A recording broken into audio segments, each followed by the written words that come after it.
Au commencement, Dieu créa les cieux et la terre. Amen. Amen. Au commencement, Dieu créa les cieux et la terre. Regardez là-bas. Quand on a dit au commencement, Dieu créa les cieux et la terre. Vérifiez là-bas. Dans votre Bible, il y a virgule ou bien il y a point? Basi panakuya virgule wala panakuya point. Il y a point. Point. Cela veut dire maana yake ce que Dieu avait créé kile Mungu aliumba était parfait. Kilikuya kamili. Donc quand on dit point, wakati wanasema nukta, cela veut dire que c'est conclu, c'est OK. Ni kusema maneno inakuwa ya usawa. Alors je vais comparer ça avec la création de l'homme. Mitaunganisha ile na uumbaji wa Quand mtu. Dieu a créé l'homme, wakati Mungu aliumba mtu, il a placé en Éden. Alimutia Il katika a bustani créé ya avec la Edeni. femme. Anamweka mke. Tout était OK. Vyote bilikuya C'est mzuri. l'homme qui a donné les noms aux animaux. Ni mtu alileta manjina kwa wanyama. Je parle à quelqu'un. Basi nasema na Donc tout mtu. était OK avec Dieu. Maneno yote yalikuwa usawa na Dieu a Mungu. créé toutes choses. Mungu aliumba vitu Il a yote. légué l'autorité à l'homme Alipatia mtu de mamlaka. diriger les choses. Aongoze maneno. Tout était OK. Maneno yote yalikuwa mzuri. Écoutez maintenant. Sasa sikia. C'est seulement après que l'homme soit placé sur la terre. Ni kisha tu kutia mtu duniani. Parce que dans ce que Dieu créait, Kwa sababu katika ile Mungu il y avait aliumba, quelque chose que Dieu déclarait comme cotation. kulikuya kile Mungu alianza kufanya kama hesabu. C'est ça? C'est ça? La cotation, c'est quoi? Basi ile hesabu ni nini? C'est la cote qu'on donne à un enfant s'il a bien réussi. Basi ile pointi banapatia kama mtoto anafaulu. On donne l'examen Anampatia et on mashindano. voit les pourcentages. Kisha unaona pourcenti. S'il a fait 9 sur 10, Kama alifanya il a bien fait. 9 chini ya 10 ni Vous voyez, kusema n'est-ce pas? anatumika mzuri. On Shindio dit vile. bien. Banasema anatumika mzuri. C'est bon. Inakuwa C'est une mzuri. cotation pour dire que c'est vraiment OK. Na pale banampatia pointi banasema okay. Quand Dieu créait, il donnait la cotation à chaque chose qu'il faisait. Wakati Mungu aliumba alileta pointi kukitu kyote. Dieu n'a jamais attendu que quelqu'un apprécie ce qu'il a fait. Mungu ashikongoe mtu atape kila aliumba. Quand Dieu faisait tout, il donnait la cotation, il disait c'est OK. Wakati Mungu aliumba kyote alileta pointi. Avant que je puisse avancer ce soir, j'aimerais dire à quelqu'un, avant qu'une autre personne t'apprécie, tu dois être la première personne à s'apprécier. Est-ce que je parle à quelqu'un? Il y a des gens qui sont en train d'avancer, mais ils n'ont jamais accepté qu'il avance. Si tu n'acceptes pas, tu attends que qui puisse accepter ce que tu fais. Tu dois être la première personne à célébrer et puis à accepter ce que tu fais. Alléluia. Amen. Quand tu acceptes ce que tu fais, tu es en train de neutraliser les découragements de l'ennemi contre ta vie. Est-ce que je parle à quelqu'un? Amen. C'est pourquoi la Bible déclare: ne méprisez pas les faibles commencements. Parce que Dieu connaît souvent au début de chaque chose. La chose est petite. Il y a l'esprit de découragement. Il y a l'esprit de mépris. Alors Dieu dit: ne méprise pas les faibles commencements. Donc dès que tu commences, il faut dire c'est OK. C'est OK. C'est OK. Quand tu dis c'est OK, c'est le signe de la victoire. Quand tu dis c'est OK, le diable est dans la honte. Est-ce que je parle à quelqu'un ce soir? Tu as été, c'est pourquoi je l'ai dit. Il y a des personnes dans la Bible qui marchaient dans la volonté de Dieu. C'est comme David. Un jour, il a regardé dans le miroir. Il dit à Dieu: je te bénis parce que tu m'as créé une créature merveilleuse. David n'a pas attendu que Dieu lui dise que tu es une créature merveilleuse. Lui bénit l'Éternel. Tu dois apprendre à bénir Dieu parce que tu es une créature merveilleuse. Est-ce que je parle à quelqu'un?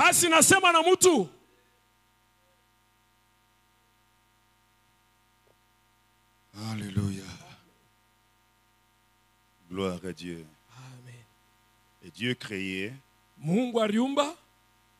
Il donnait la cotation. na alianza kuleta pointi. C'est ok. Anasema ok. C'est ok. Ok. Maintenant, Dieu, vers la fin, il exagère la cotation. Sasa Mungu kumwisho anapitisha ile pointi. C'est bien, c'est bien, c'est bien. Inakuwa mzuri, mzuri, mzuri. Alors, vous l'avez dit, c'est très bien. Sasa kumwisho anasema inakuwa Là, quand il a mzuri créé zaidi. l'homme et la femme, Pana naumba mutu na mke. il dit, c'est comment? Asema hapa C'est ni très bon. Ça veut dire que c'est conclu. Inakuwa tena Ça veut dire que ça a été très bien fait. Ni kusema alifanya mzuri Il n'y a sana. pas d'erreur. Hakuna kosa. C'est parfait. Inakuwa kamili. C'est excellent. Inakuwa ya C'est ubora. merveilleux. Inakuwa ya ajabu. C'est digne de louange. Inastahili sifa. Alléluia. Amen. Dieu dit c'est ok. Mungu anasema ni okay. Maintenant, regardez. Sasa sikia Je vais comparer l'homme mitasindikiza mutu et le verset 2 de Genèse. na de sura ya pili ya kitabu ya Mwanzo. Quand Dieu a créé, il a mis point, c'est que c'est ok. Wakati Mungu aliumba aneka pointi ni kusema okay. Et au milieu, le diable vient séduire l'homme. Sasa mkatikati shetani anakuya C'est kutongoza mtu. alors qu'il y a les chutes dans le monde. Basi ni pale panakuya C'est kuanguka alors que dunia. les ténèbres sont entrées dans le monde. Na jo pale giza inaingia C'est mdunia. alors que la terre est devenue informe et puis vide. Jo pale dunia inakuwa bila C'est mfano alors kisha que utupu. l'esprit de Dieu ne peut plus rester dans l'homme. L'homme est devenu vide à cause du péché. Ndio pale roho ya Mungu haiwezi kubakia mwa mtu anabakia zero. Quand l'homme a péché, Wakati mtu alifanya il est dhambi, devenu vide. anakuwa utupu. Parce que l'esprit de Dieu l'a quitté. Juu roho ya Mungu Il est ilimtoka. devenu sans forme. Anakuwa bila Pour mfano. que l'homme puisse avoir encore la forme, Ili mtu apate il faut que mfano. Jésus-Christ revienne. Celui qui est le restaurateur de la brèche, qu'il puisse recommencer avec l'œuvre. Anzulule na kazi. Jésus est venu recommencer tout en toi. Yesu alikuwa kwanza yote ndani yako. C'est pourquoi Jésus-Christ, hein, Ndio kwa maana Yesu c'est Kristo la lumière du monde. anakuya nuru ya dunia.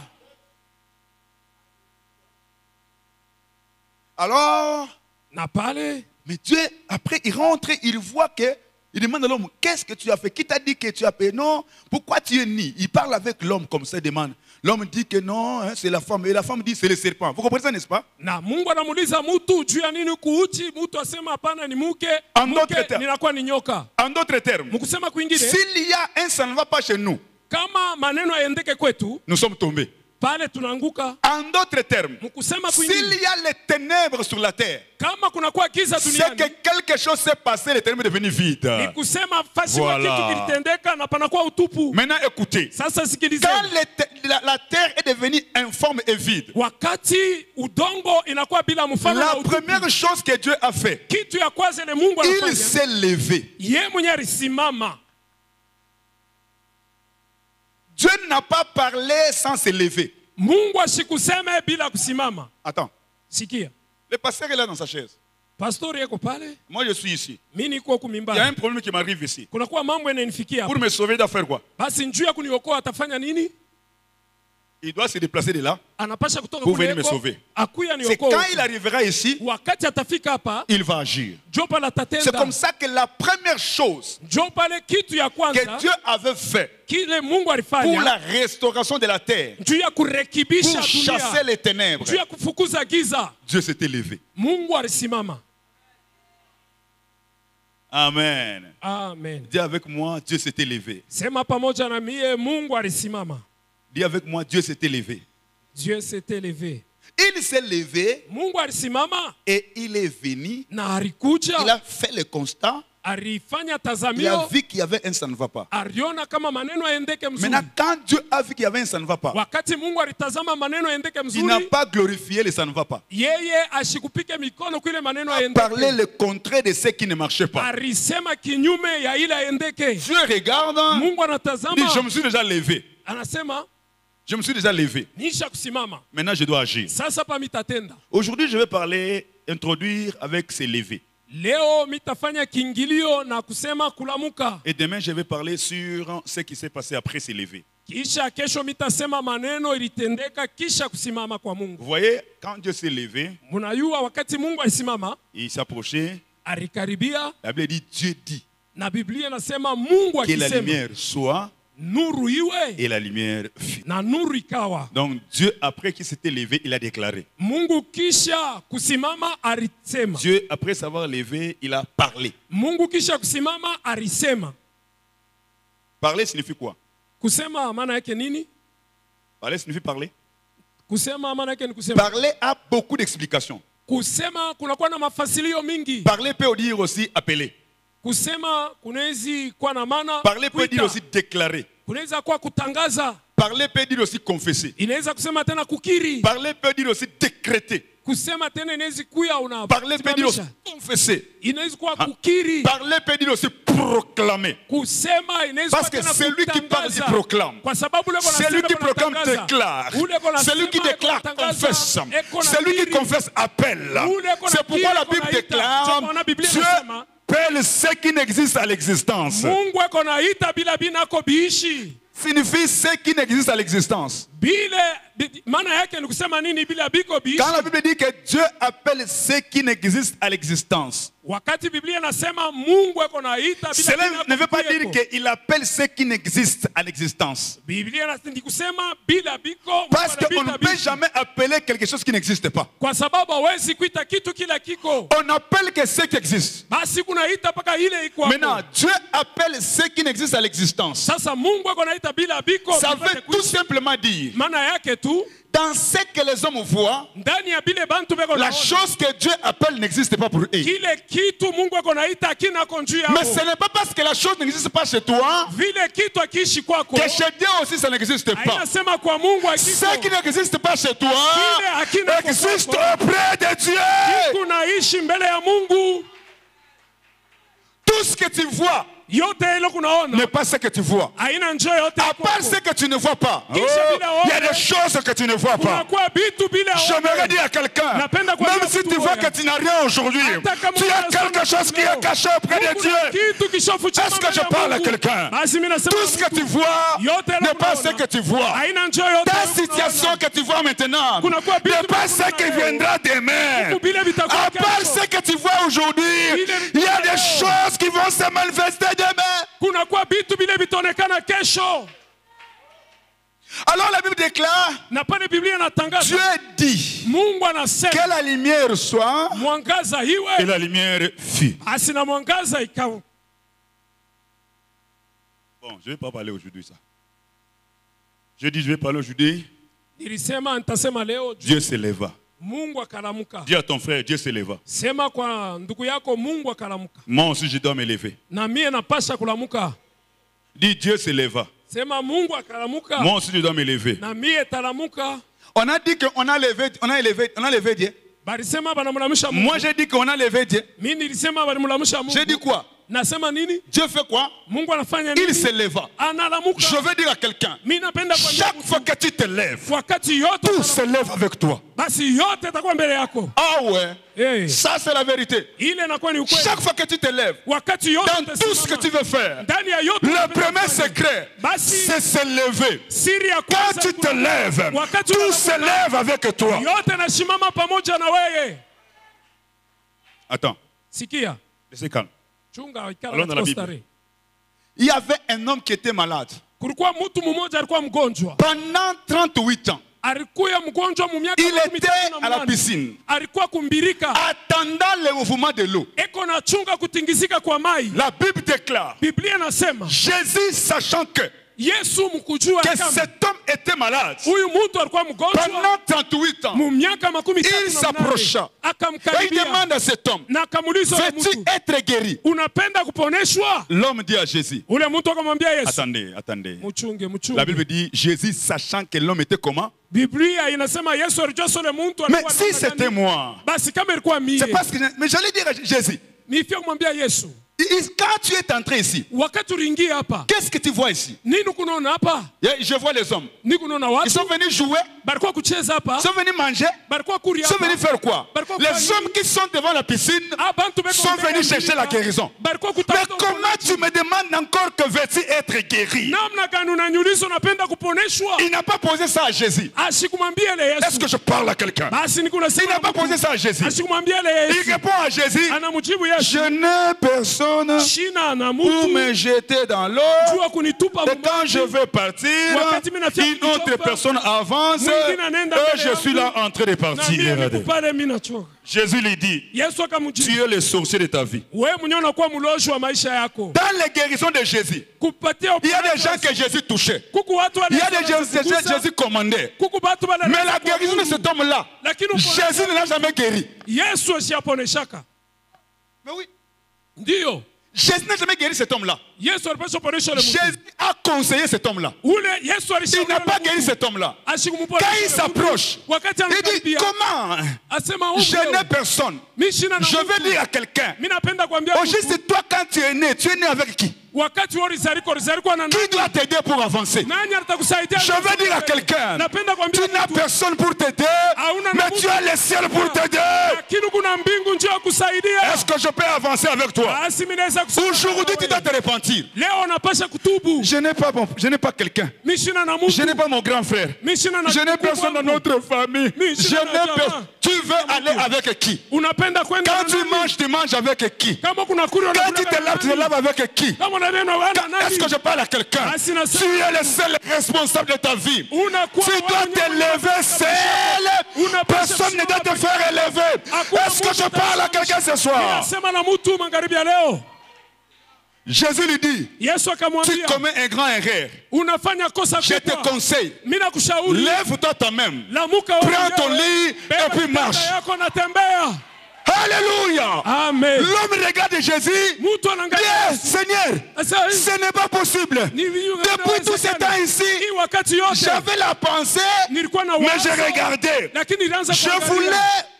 Jésus lui dit, vouloir n'est pas agir. Tu ne dois pas vouloir, mais tu dois agir toi-même. Alors l'homme regardait Jésus. Il pensait que Jésus va toucher dans la main pour l'élever, pour l'aider. Je n'ai personne. Jésus lui dit, comme tu n'as personne, je ne veux pas aussi t'aider. Mais je te donne seulement des conseils. Lève-toi toi-même, prends ton lit et puis marche.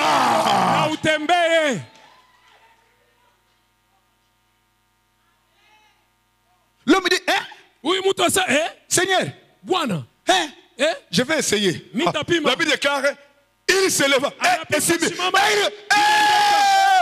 Quand tu te lèves, tout se lève avec toi. Écoutez ce soir, Dieu veut que tu te lèves. Dieu veut que tu te lèves. Tu n'as pas besoin que quelqu'un puisse t'aider pour te lever. Tout ce que si tu veux avancer dans ton cœur, dans tes projets, il y a toutes les initiatives dans ton cœur. Si tu prends la décision de te lever, tout va marcher avec toi.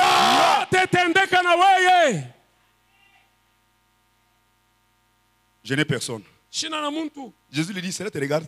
Tu resteras ici. Oh, ma famille m'a abandonné. Tu es distrait. Tu es distrait. Tous ceux qui résistent, ce sont des personnes qui sont levées eux-mêmes. Si tu te lèves, Dieu se lève avec toi. Est-ce que je parle à quelqu'un? La Bible déclare.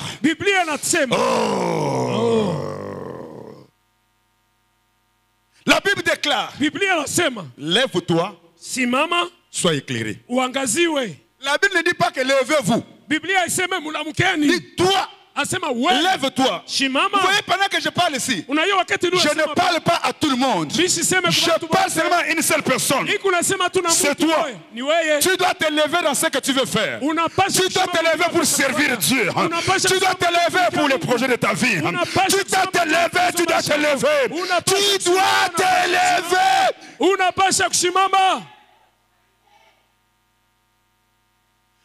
Ésaïe chapitre 60 verset 1 à 2.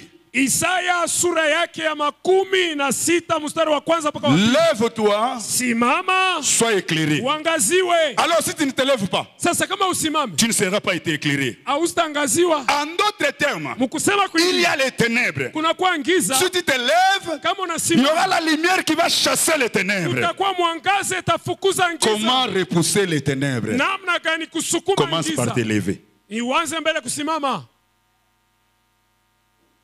Je ne connais pas les ténèbres qui est dans ta vie. Est-ce que c'est la maladie? C'est la pauvreté? Tu dois te lever. Tu dois te lever. L'homme était étonné. Jésus qui impose les mains aux gens. Il a refusé d'imposer les mains sur moi. Il me donne seulement un conseil. En tout cas, je dois appliquer ça. Quand tu apprends à prendre la décision de te lever, tout va se lever avec toi.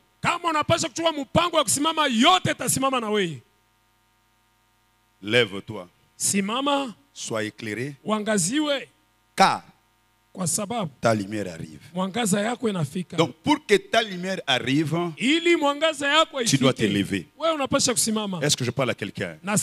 En d'autres termes, pour que les solutions viennent en toi, tu dois te lever. Il n'y a pas une porte, merci Seigneur, qui peut se fermer devant quelqu'un qui se lève. Je vous dis qu'il n'y a pas une porte qui peut se fermer devant quelqu'un qui se lève pour la solution de sa vie.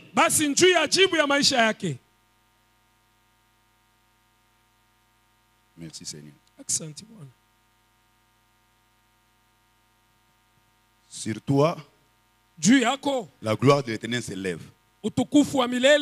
Sur toi, l'Éternel se lève. Pour que la gloire puisse se lever, pour que l'Éternel se lève, la première chose c'est quoi? Toi-même. Lève-toi. Comment repousser les ténèbres pour se manifester? Commence par te lever.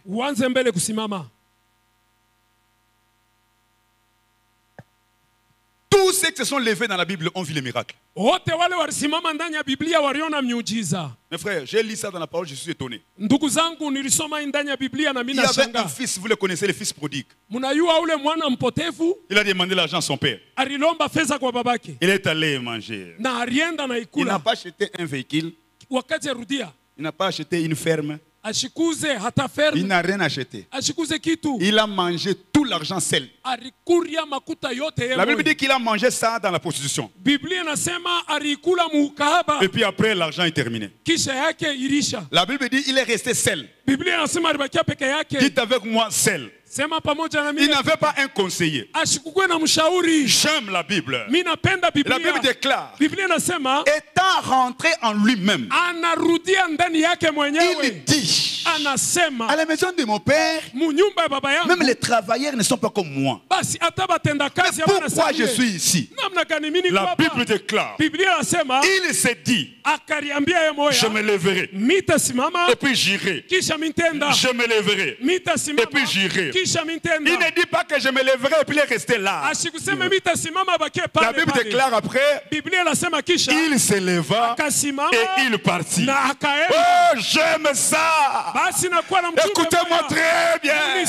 Écoutez parfaitement. La Bible déclare, pendant qu'il avançait, parce qu'il s'était déjà levé, pendant qu'il avançait, avant d'arriver dans leur maison, son père l'a vu de loin.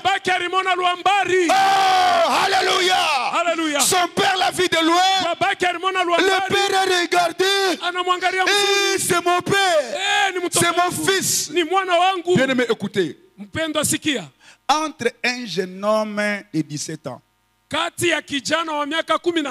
un papa de 80-90 ans, qui a la force de courir? C'est un jeune homme. Bon. Entre celui qui a fait du mal et celui qui a raison, qui a de courir vers l'autre? Maintenant écoutez. La Bible déclare, quand le père a vu de loin, c'est mon fils. Le père avec 90 ans, au lieu que le fils court vers lui, le père a commencé à courir vers le fils. Vous savez pourquoi? Parce que quand tu te lèves, Dieu se lève. contre toi. Chaque fois que tu te lèves, tu mobilises même les anges de venir vers toi. Quand tu te lèves, il y a des bonnes choses qui viennent vers toi. Il ne savait pas. Le père courait. Le père courait. Le secret c'est quoi? Se lever toi-même. Avance. Ne cherche pas comment va se passer. Je vais vérifier un peu. Je ne sais pas. Est-ce que l'enfant là avait demandé pardon encore à son père? Il n'avait plus le temps de demander pardon. Donc quand il s'est levé seulement, le pardon s'est déjà accompli. Je vais dire à quelqu'un, quand tu te lèves, il y a des choses qui vont commencer à venir vers toi. Est-ce que je parle à quelqu'un ce soir? Tu dois te lever dans ta situation. Tu dois décider de te lever de tes soucis là. Quelle est la solution que tu as eu quand tu as des soucis? Tu peux te lever dans la prière. Au nom de Jésus-Christ, je me lève et je condamne les soucis. À la croix, tout était accompli. Est-ce que je parle à quelqu'un? Quand tu te lèves, tout se lève avec toi. Quand tu te lèves, les ténèbres commencent à trembler. Les ténèbres, c'est quoi? C'est l'image des problèmes que l'homme peut rencontrer. Et que l'homme ne voit plus comment avancer. Seigneur, je ne comprends rien. Je ne comprends rien. Tu ne comprends rien parce que tu ne te lèves pas. Si tu te lèves, tu verras la solution. Et tu verras, c'est facile. Est-ce que je parle à quelqu'un? On peut acclamer le Seigneur.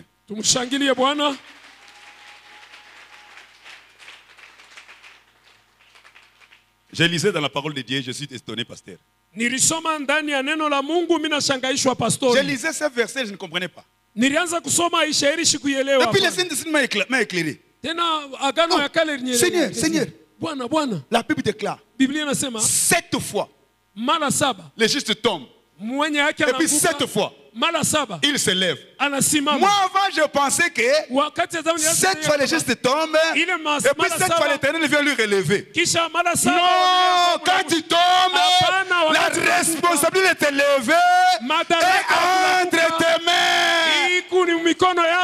Tu peux tomber 7 fois. Relève-toi toujours. Quand tu te relèves, Dieu ne va pas te repousser. Dieu vient encore t'embrasser. Dieu embrasse tous ceux qui se lèvent. Tu dois te lever de ces péchés-là, mon frère. Tu ne dois pas collaborer avec le diable qui te dit que ça ne va pas pour toi, ça ne va pas réussir. Même si ça ne va pas pendant 38 ans, mais quand tu te lèves, tu prendras même les lits qui t'ont transporté et tu vas aller avec ça.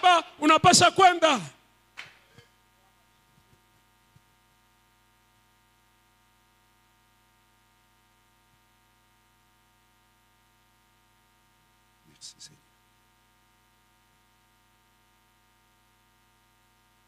Merci Seigneur. Est-ce que quelqu'un t'a de comprendre ce que le Saint-Esprit dit?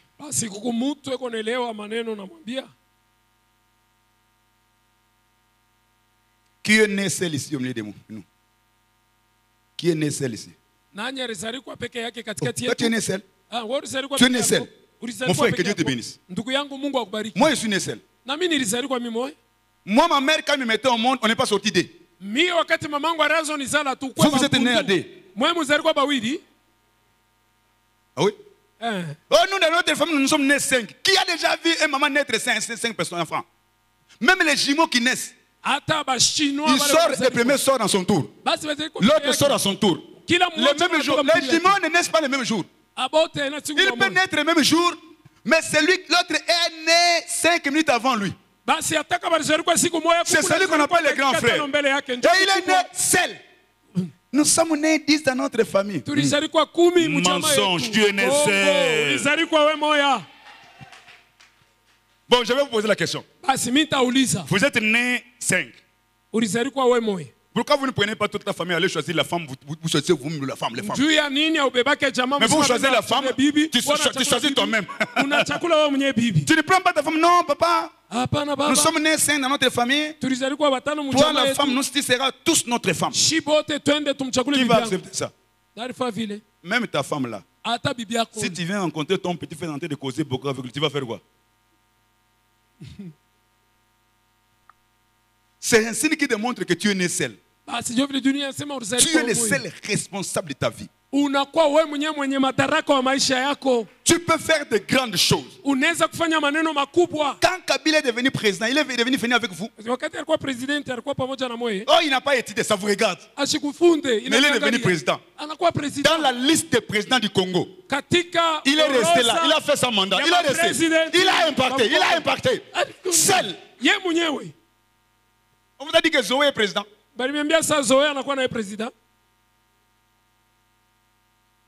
Dites avec moi, seul. Un jour, on a arrêté Pierre. L'église a commencé à prier, Et Dieu envoie un ange. Et quand l'ange entre en prison, il trouve Pierre en train de dormir. Comme il dort, il ne peut pas directement parler avec lui. Il faut lui réveiller. L'ange n'a pas élevé Pierre. L'ange a réveillé Pierre. Il a dit, Pierre. L'ange lui dit, lève-toi. Alléluia. Dis, lève-toi. Porte ta ceinture. Suis-moi. Quand l'ange... Donc Pierre n'a pas compris. Lève-toi. Porte ta ceinture. Pierre s'est levé. Il a porté la ceinture. Papa, quand il s'est levé, tous les chaînes sont tombées.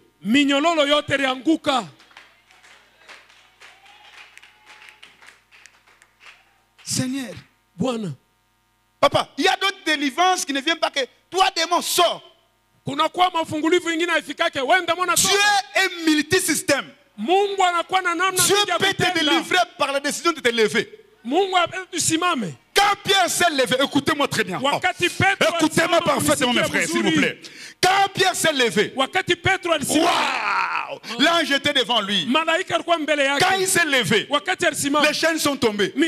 L'ange lui suit moi. Quand il avance comme ça, la Bible déclare, ils arrivèrent aux premières portes qui étaient fermées en fer. Ils n'avaient pas de clé. Quand ils arrivent devant la porte là, la Bible déclare, la porte s'ouvrit d'elle-même. Mais quand tu te lèves, il y a certaines portes qui vont s'ouvrir d'elles-mêmes devant toi.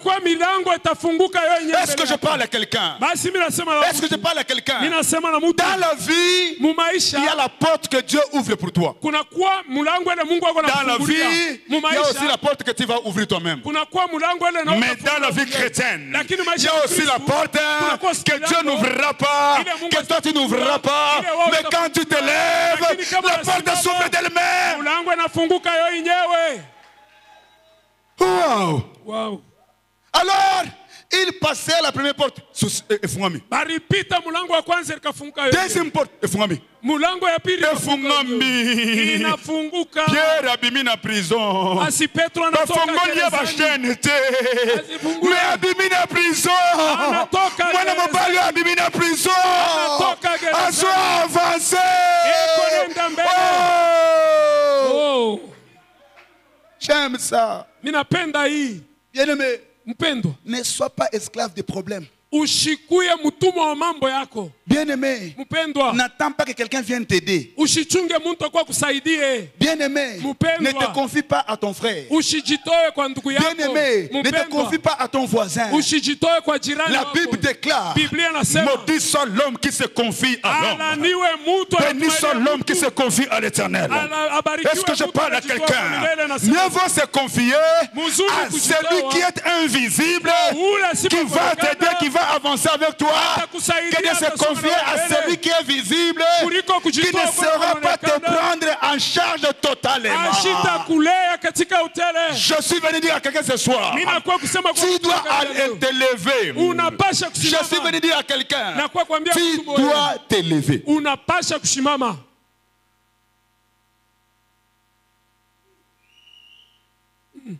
Oh, gloire. Gloire à toi, Seigneur. Écoutez, je pense que je vais clôturer là-bas. Je vais poser une question. Mes frères, est-ce que quand Goliath combattait avec les Philistins, David était dans les classements des soldats? Qui a tué Goliath? Pourquoi? Il s'est levé. Quand il s'est levé, il est arrivé là-bas. Tous ceux qui étaient là étaient distraits. Il dépasse même les rangs des soldats. Il dépasse même le roi Saoul. Même le roi lui conseille, papa, cet homme-là est un géant. C'est un guerrier dès les enfants. Mais quand David se lève, il sait, je me lève, Dieu se lève avec moi. Alors Saoul veut mettre les habits chez David. Quand il met les habits, David veut essayer ça. Ça pèse. Il y a d'autres personnes qui veulent t'aider. Ils peuvent bloquer ton progrès. Quand tu te lèves, tu dois marcher avec l'Éternel qui est invisible. Est-ce que je parle à quelqu'un? Alors David prend les tenues de Saoul, il met à côté. Il dit, cette victoire ici, c'est pas la victoire avec les armes. Ça, c'est la victoire avec la révélation. Alors, quand tu te lèves, il y a l'orientation du Saint-Esprit. Alléluia. La Bible déclare David choisit 5 pierres. Mais il prend seulement une pierre. Et il met ça. David regarde Goliath. Il est grand. Tout le monde tremble. Mais le Saint-Esprit dit à David, tu ne luttes pas avec un géant, mais tu es en train de lutter avec un oiseau. Alors l'oiseau, on ne tue pas ça avec l'arme. L'oiseau, on tire ça avec les lance-pierres.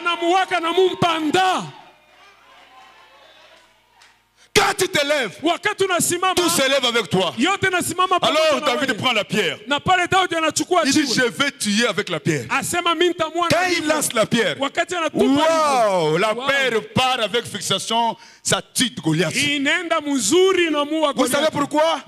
Parce que la pierre là était la pierre qu'on rejetait les bâtisseurs. C'est cette pierre qui est devenue la principale. C'est ça même le Seigneur Jésus-Christ. Quand tu te lèves avec Jésus, tu as la victoire en toi. Quel que soit Goliath qui est devant toi, Goliath peut tomber. Goliath peut tomber. Goliath peut tomber. Waranda Sharaba Kantala.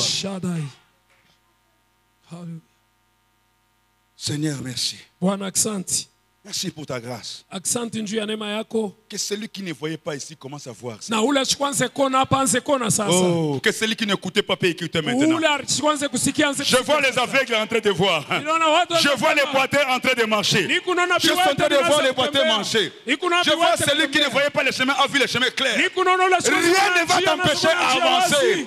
Quand tu te lèves, tout se lève avec toi. Je prophétise dans ta vie maintenant. Quand tu te lèves, tout se lève avec toi. Je prophétise dans ta vie maintenant que les obstacles tombent. Je prophétise maintenant que les obstacles tombent.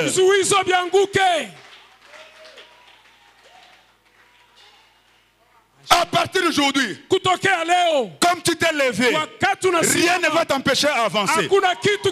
Quelle que soit la maladie, tu seras guéri. Je dis à quelqu'un, tu es guéri maintenant. Je dis bien, tu es guéri. Je déclare et je confirme. Reçois la guérison au nom de Jésus.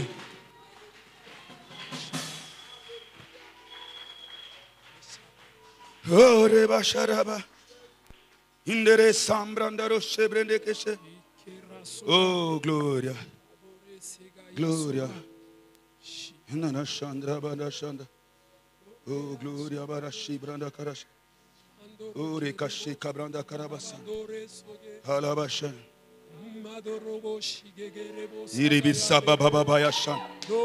Quelque chose se passe maintenant. Quelque chose se passe maintenant. Mes yeux ont vu l'agneau. Le Seigneur sur son trône, il règne pour toujours. Alléluia, alléluia.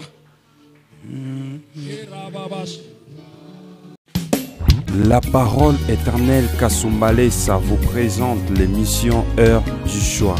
Créons l'homme à notre image et à notre ressemblance afin qu'il domine sur la terre. Donc Dieu a soumis les lois terrestres sous l'autorité de l'homme. Pasteur Richard Wagner. La prière en dehors de la parole, c'est une incantation. Quand vous priez sans connaître la volonté de Dieu, vous êtes en train de faire une incantation comme les sorciers. Dis à mon peuple, je suis celui qui calme les tempêtes. Je ne connais pas quelles sont les tempêtes de ta vie. Peut-être tu as des tempêtes financières, tu as des tempêtes en famille, tu as des choses contraires qui viennent contredire les promesses de Dieu. Les tempêtes étaient là pour empêcher la barque d'avancer. Mais avec Jésus, tu avanceras. Pour cette émission, contactez le 081 01 58 074 ou les 099 87 40 322. Que Dieu vous bénisse.